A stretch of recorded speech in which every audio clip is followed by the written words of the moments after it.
When Nietzsche looked at the abyss, he did not see only death. He saw movement. He saw life, raw, restless, ceaselessly pushing forward. Everything that lives, he said, strives. The tree stretches toward the light. The storm gathers strength from resistance. The human heart, even in its pain, reaches for meaning, for power, for creation. To live is to struggle, and that struggle is not a curse. It is the essence of existence. Nietzsche called this impulse the will to power. It is often misunderstood. Many think it means domination, the desire to rule over others. But Nietzsche's meaning is far deeper. The will to power is not about control, it is about expression. It is the life force that says, I will not merely survive, I will create. Every living thing, from the smallest cell to the highest mind, wants not comfort, but expansion. It wants to shape the world in its image, to leave a mark, to become more than it was. That, Nietzsche believed, is the core of reality itself.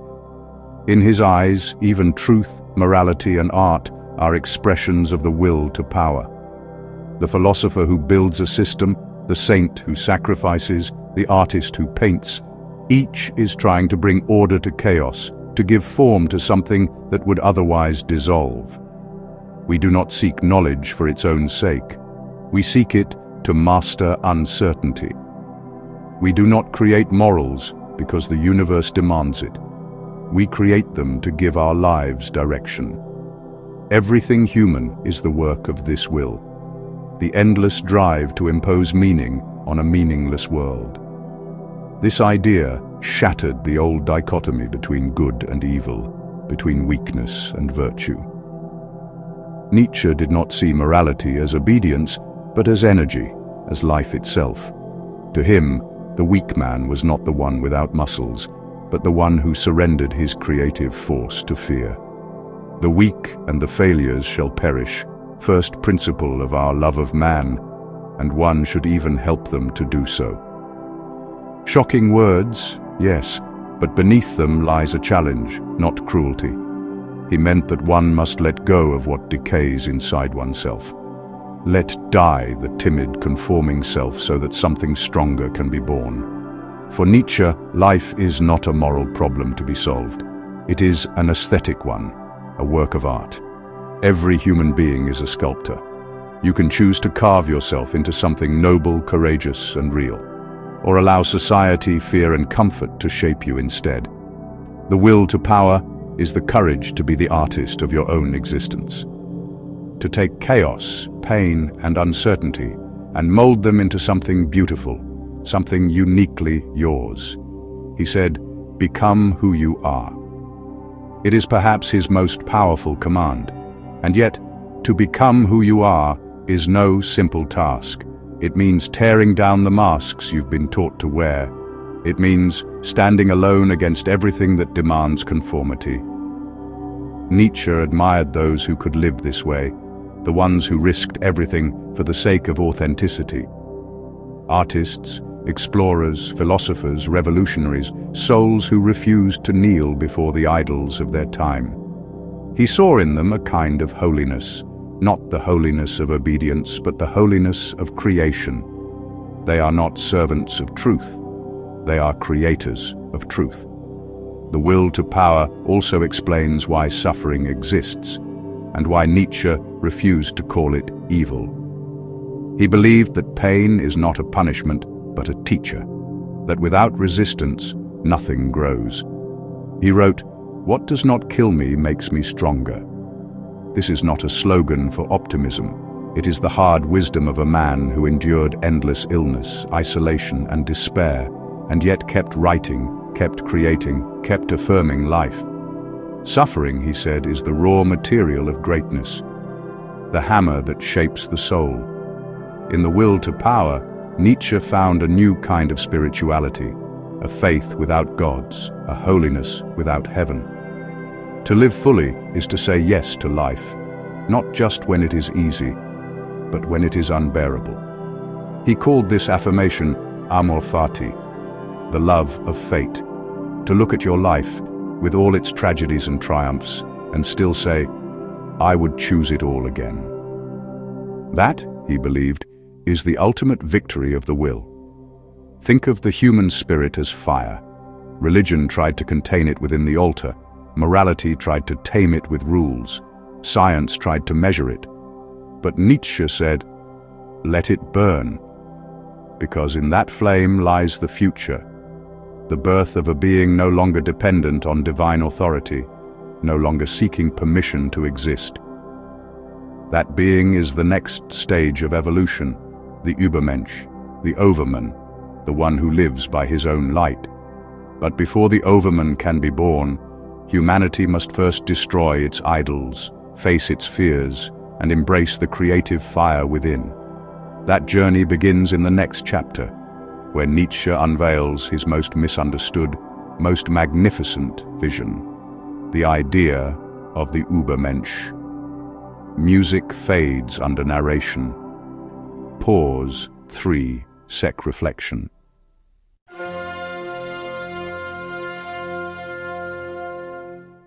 When God is gone, what stands in his place? For most, that question inspires terror, but for Nietzsche, it was a challenge, perhaps the greatest ever spoken to humanity. He did not believe that humanity's story ends with the death of faith. He believed it begins there. Because when the old values collapse, a new horizon opens, the possibility that man himself might become the creator of meaning. That vision Nietzsche called the Übermensch, the Overman.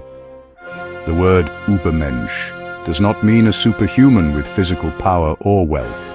It is a spiritual and creative ideal. A higher kind of being who has overcome the limitations of the ordinary human mind. Nietzsche introduced this figure in his most poetic and mysterious book, Thus Spoke Zarathustra.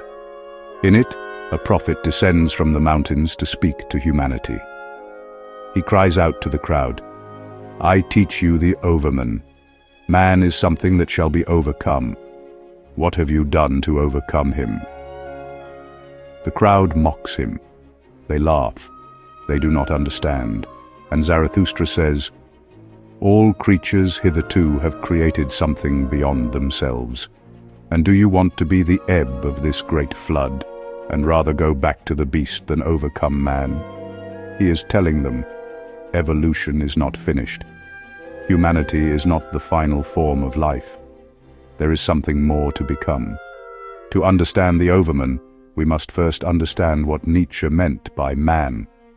He saw humanity not as an achievement, but as a bridge, a rope stretched between animal and God over a dangerous abyss. Most people cling to the animal side. They want safety, pleasure, approval. They follow the herd, obey the crowd, and call that obedience virtue. The Overman walks the other way. He looks into the abyss, and instead of retreating, he crosses it. He risks everything, not to find heaven, but to become worthy of the earth. The Overman is not bound by old moralities. He does not seek reward in another world. He creates his own values here in the soil of this life. Nietzsche called him the meaning of the earth. He lives not for comfort, but for creation. He does not need a god to tell him what is good. He becomes the creator of goodness itself. To him, every moment is sacred because it is real. Every act is moral if it affirms life. Every obstacle is not a curse, but a test. Nietzsche saw that the Overman is not born from ease, but from suffering. Just as the pearl is born from irritation, and the star is born from chaos, the Overman is born from the struggle to overcome despair. He must face loneliness, misunderstanding, and rejection, because he stands beyond the herd. He has no God to guide him, no crowd to applaud him, no heaven to comfort him. Yet he walks forward anyway. That, Nietzsche said, is nobility. To suffer meaningfully, to live dangerously. He wrote, "Build your cities on the slopes of Vesuvius. Live in war with your peers. and with yourselves. Not because he loved destruction, but because he believed life's greatness comes from its risks. The Overman lives by a single principle: affirmation. He says yes to life, not just to pleasure, but to pain. Not just to victory, but to loss. He does not curse the past. He transforms it. He takes every wound, every mistake, every failure, and says, "I chose this. I needed this. I will make it mine." In that sense, the Overman is not merely a thinker. He is an artist of existence. He takes raw chaos and turns it into form. He turns suffering into wisdom. He turns the meaningless into meaning. He is the sculptor of his own soul. Nietzsche's vision of the Overman is also a warning. He said that before this new kind of being can arise, humanity must first pass through an age of nihilism, an age where people have everything but believe in nothing. He called them the last men. The last man is comfortable. He avoids pain, avoids risk, avoids truth. He says, "We have invented happiness."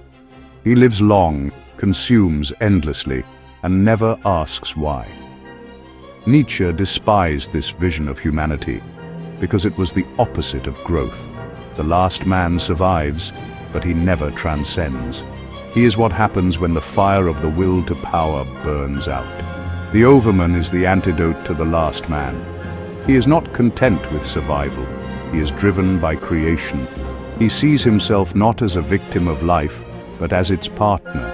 He takes full responsibility for existence, as if he himself had invented the universe. That, Nietzsche said, is what it means to be truly free.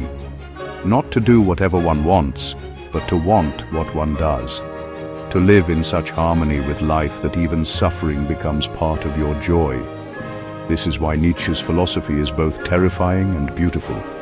It demands everything. It offers no comfort, no redemption, no promise of eternity. But it gives something greater, the chance to become your own creator, to stop waiting for meaning and start building it. The Overman is not a myth. It is a challenge. It is Nietzsche's way of saying, do not ask the world for purpose. Become its purpose. That is why he wrote, "I love those who do not know how to live, except by going under, for they are those who cross over." The Overman is not an escape from humanity, but the fulfillment of it. He is the bridge between despair and creation, between chaos and beauty. He walks the same path we all must walk, but he walks it awake. And in that awakening, he becomes the next chapter of evolution, the dawn of a new kind of human. But even for the Overman, life remains uncertain. It repeats, it returns, it tests. And Nietzsche posed a final question, perhaps the hardest of all. If you had to live this same life again, every joy, every pain, every moment, for all eternity, would you still say yes? That question leads us into the next revelation, the mystery of the eternal return. Pause, 3-sec reflection.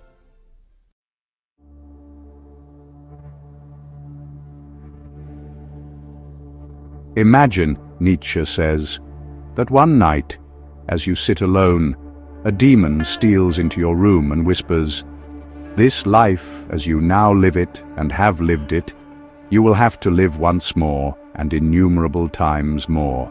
And there will be nothing new in it, but every pain and every joy and every thought will return to you, again and again, endlessly." He asks, would you curse that demon and fall to the ground in despair? Or would you say, "You are a god, and never have I heard anything more divine"? That, my friend, is the test of the eternal return. At first, the idea seems like a nightmare, to relive every mistake, every heartbreak, every regret, forever. Who could bear such a fate? But Nietzsche did not mean it as a theory of physics or time. He meant it as a mirror of the soul. It is not a question about eternity. It is a question about love. Can you love life so completely, so fiercely, that you would live it again, exactly as it is, without erasing a single moment?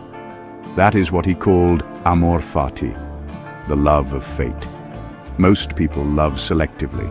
They love the pleasant moments and hate the painful ones. They love youth, but despise aging. They love success, but curse their failures. To Nietzsche, that is not true love. True love, he said, is to embrace existence as a whole, to look at all its beauty and horror, and still say, yes. He wanted to find a way to affirm life without needing to lie about it. The eternal return is that way. It asks, if you knew you would have to relive this day forever, would you live it differently? Would you rise? Would you dare? Would you forgive? Would you create? The eternal return transforms morality into art. It does not tell you what is right or wrong. It asks you what is worth repeating. It demands that you take every action seriously, as if eternity itself were watching. Not a god, but your own future self, condemned or blessed to relive your choices endlessly. If you can say yes to that, then you are free, because no threat of hell or promise of heaven can move you more than the sacredness of this very moment. Nietzsche wrote, "My formula for greatness in a human being is amor fati, that one wants nothing to be different, not forward, not backward, not in all eternity." He believed that the highest form of life is not one that escapes suffering, but one that transforms it into affirmation. To love your life, even its pain, is to become invincible, because nothing can be taken from you that you have already embraced. The one who can say yes to all of life is the true Overman, not because he conquers the world, but because he conquers despair. In the eternal return, Nietzsche unites time and eternity. Every moment becomes infinite, because it must be lived as though it will recur forever. Each choice gains eternal weight. Each gesture becomes sacred. The ordinary is transfigured. To eat, to walk, to speak, if done in awareness of eternal recurrence, becomes an act of worship. No temple required, no priest, no god, only consciousness and the courage to live fully. But there is another side to this idea. The eternal return also reveals how few of us truly live. For most people, life is a series of postponements. We wait for tomorrow, for success, for approval, for peace. We endure the present as if it were merely a step towards something better. Nietzsche's demon laughs at that illusion. He says, "There is no next time, only this, forever." And suddenly, the meaning of every second changes. The eternal return is a spiritual earthquake. It destroys the shallow comforts of escapism. It leaves you face to face with yourself. It asks, if there were no final redemption, no cosmic forgiveness, no escape from your own life, could you still find it beautiful?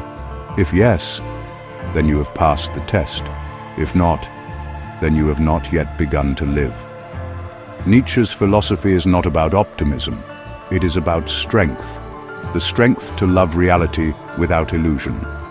He believed that once a person can truly embrace the eternal return, they are reborn. They become radiant with acceptance. They stop running from life and begin dancing with it. They see that joy and sorrow, gain and loss, birth and death are not opposites, but partners in the same eternal rhythm. The Overman is the dancer who learns this rhythm. He moves with the music of existence, and each step echoes through eternity. The eternal return is not a curse, but a crown. It asks you to live in such a way that you would be proud to repeat it forever, to fill your days with such integrity, such creation, such courage, that even the gods would envy your life. That, Nietzsche said, is the ultimate affirmation. Not, I will live, but I would live this again. It is the seal upon the will to power. It is the test of the Overman.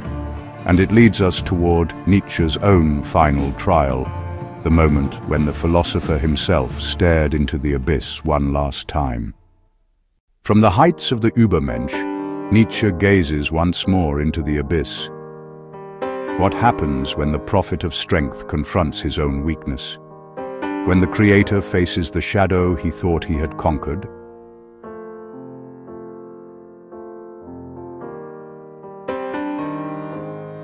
In the next part of this philosophical journey, we witness the man behind the myth, the breakdown, the aftermath, and the shadow returns.